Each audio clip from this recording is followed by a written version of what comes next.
Frustrating বিষয়টা, খুবই অসহ্য লাগছে। কারণ আমি আর আমার বোন দুজনেই ভোট দিতে গেলাম।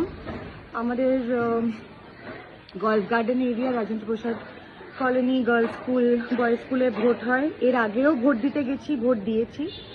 এখন গিয়ে শুনলাম যে আমাদের নাকি লিস্টে নাম নেই। আমার বোনের ভোটার কার্ড আছে, আমারটা হারিয়ে গেছে, কিন্তু ওর ভোটার কার্ড আছে। তারপরে ওর লিস্ট থেকে ওর কী করে নাম উড়ে গেছে আমি জানি না। আমার বাবা মার নাম আছে। আমার মা 2015 সালে মারা গেছেন, আমার বাবা 2020 সালে মারা গেছেন। ওনাদের নাম আছে। আমাদের বিল্ডিংয়ের যত সিনিয়র সিটিজেনরা আছেন, অনেকেই আছেন যারা এত অসুস্থ যে তারা স্ট্রেচারে করে এসেও ভোট দিতে পারবে না, বা অনেকে আছে বিল্ডিং থেকে ছেড়ে চলে গেছে, অন্য শহরে চলে গেছে, তাদের সবার নাম আছে, কিন্তু আমাদের নাম নেই। এবং আমাদের বিল্ডিংয়ে আরও যারা ইয়াং